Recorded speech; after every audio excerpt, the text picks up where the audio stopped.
friends of Inspiration Education. Hello, our subscribers who are probably like, what are these random 3 episodes that just popped up on your YouTube channel? This is for you. Let us explain. This is for you, and this is for all the other folks out there. You know, I think like 80% of our views are from non-subscribers. I think I saw I think you're right. on our analytics. So if you're not a subscriber, but you're a faithful watcher, I'm not an English teacher. Faithful viewer, please subscribe. Yeah, and tell others to subscribe, because what we do is pretty darn cool. Yeah.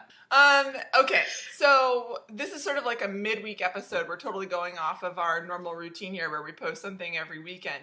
And this episode, we want to explain to you what those 3 weird published videos were on our website, and there are more to come.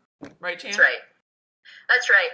We're, as you guys know, we're all about authentic learning experiences. And authentic learning involves having an authentic audience for our summative assessment. And so Cassie came up with an amazing summative assessment for her government class. Yeah. For her U.S. history classes. And we wanted to, as we were dialoguing about it, what the cumulative work that these kids had done, we wanted a meaningful place to post it and publish it. Well, our YouTube channel. So why don't you explain how kind of that brainstorm came about, Cassie? Yeah, okay. So what's going on is my very favorite student project, semester project I've ever come up with in all my years of teaching. It kind of came to me one day. Actually, you know where it came from? I was learning about social history through my master's program. That's right. Yeah, and I remember that. I really fell in love with this idea that, and I already knew about it, but to learn about it formally through my master's program, this idea of social history. And for all you fellow historians out there, you already know what I'm talking about. But for those of you that are kind of like, social history is this new concept that came up in sort of like the 1960s, and that could be debated one way or the other, but somewhere around the 1960s, where people kind of came to realize that the stories that have been told throughout American history and really throughout world history were only from the elite, from the famous, from the powerful, from the wealthy. Right. And of course, those stories are also important, but they don't tell the full picture. Correct. And so we kind of came to this realization in the 60s in America that we want to know about what it's like, for example, to go through the civil rights movement from your average everyday Joe.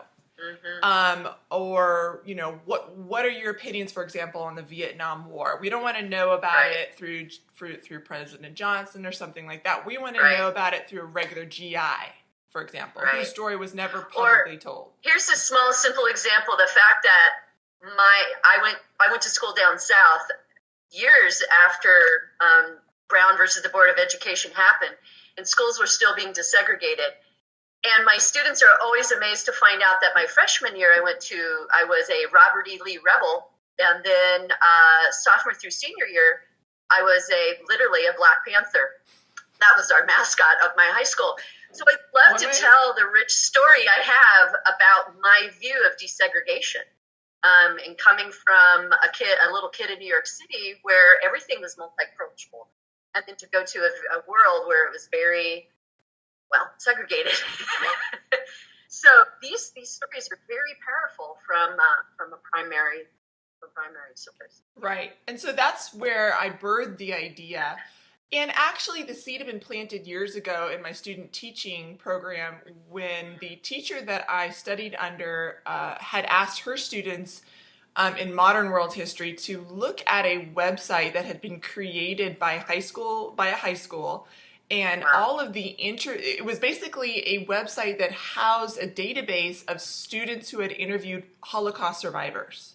Right. And she used that website, it's called tellingstories.org. She used that website to help her own students understand from primary sources what it was like to be a person who had undergone that kind of torment and treatment and to Right. survive through it, and what it was like Right. to have the repercussions of that throughout the rest of your life. Mm-hmm. So It's so this, impactful. right, it really, really was. I fell in love with the website. And so Mm-hmm. anyway, you put all those together and it came up with basically the same idea where I have asked my students at the beginning of January it was a step-by-step process. We just finished step 9, and step 10 is going to be just a debrief of the whole thing. We're all going to do that together on a Zoom chat.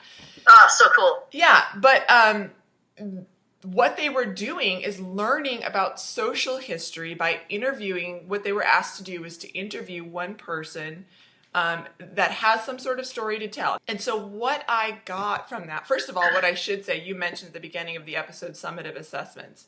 I'm a firm believer in not making your summative assessment a one-time high-stakes test. Right. Right. And so this project does the very opposite. As I said, we're getting ready to approach step 10. I've given them steps since January to work them through, but all of the things that they've turned in for the entire semester become their final. They all become one final grade. Right, and you're giving them feedback as they go along. So by the time they're done, it's done. It's an A or whatever, but the process was the more important piece. Right. And so anyway, the students could decide whoever they could interview, anybody that they wanted to. And so I've been receiving in now for review, just like we were mentioning for feedback, so they can make last minute edits to either their audio recording or their video recording.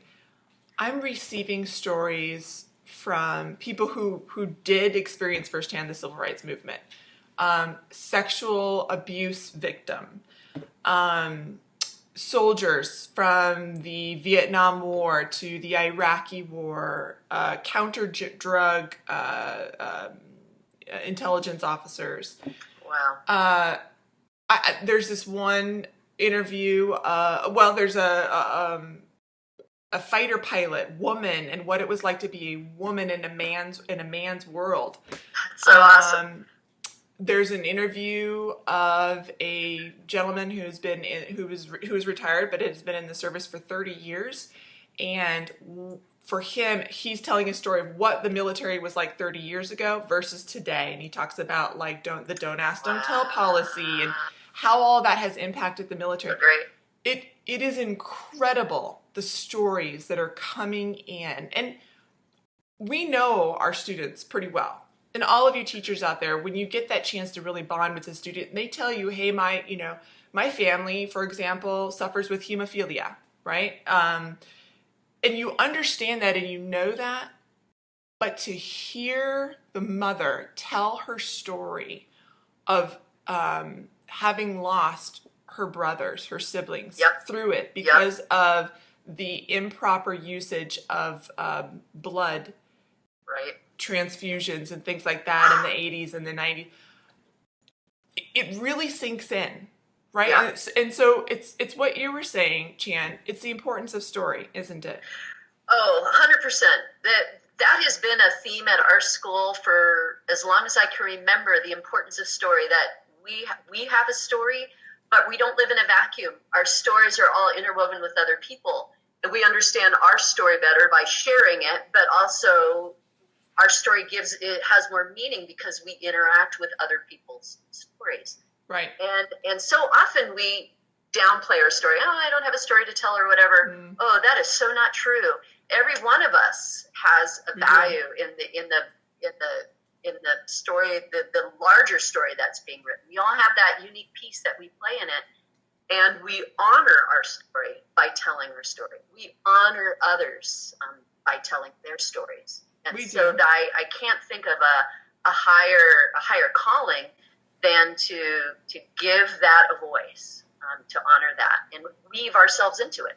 I'm so glad that you mentioned that because that's one of the benefits of having done this project. Of course, the student is learning about a specific piece of history through a primary source, and that is incredible. But they're also doing a public service by allowing these people to tell their story. Some of them come from sort of the mindset that you just explained, where it's like, I guess you can interview me, but I don't really know why it's important. And then by the end, it's like, wow, what an incredible story that you've just told. That's very impactful. And others, for example, the elderly. Stories are being lost. They're and we walking don't know. libraries. Right. And so what a public service for a student to sit down and genuinely listen to the story of somebody else. Now, I didn't ask the students to just willy-nilly go in there and interview someone. They had to nail down the person they wanted to interview in terms of, okay, who it is, what is the story that they're going to be told. For example, my son interviewed his great-grandfather, who is a Purple Heart recipient during the Korean War, okay? So that's all he really knew about his great-grandfather. So he had to go in, just like every other student, once they understood what the interview was going to be about in the months down the road, they had to do the research to find out, okay, well, what was this thing called the Korean War? What does it mean to be a Purple Heart recipient? And things like that, so that when they go into the interview, they're knowledgeable about it. Yeah, and that helps them to know what questions to ask. Exactly. And yeah, exactly. So it is a public service in that sense, but it also, by doing this, is offering a database or a collection of social history that future students can reference for research, or even just the broader general public. And so that's why we wanted to put it on our channel, right? This is a great place to not just house it, but it is in a way a database where anyone can reference it. Right. The other thing that I think is really important to mention about this project is that our students are learning about 21st century skills. They're not just learning about them, they're actually employing them. Yeah. Yep. So, for example, social skills. Having a face-to-face interaction with somebody, that's a big deal, right?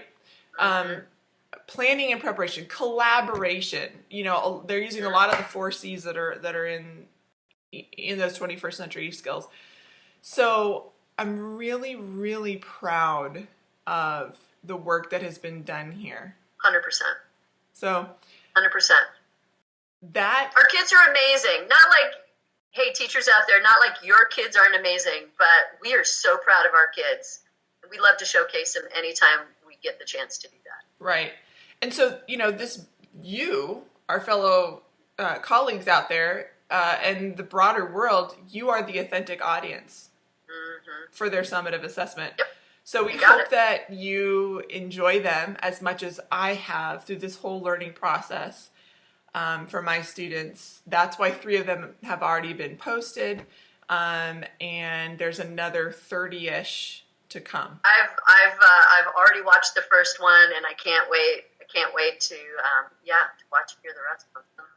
Well, I'm so glad that we took the time to explain this and to invite you guys into story. So we hope that you all enjoy, no matter who you are. And look forward to the database growing as the years go by. Yeah, right on. Okay. Thanks so much, guys. We'll be back on Saturday with our regularly scheduled episode, part 2 of Accommodations and Modifications.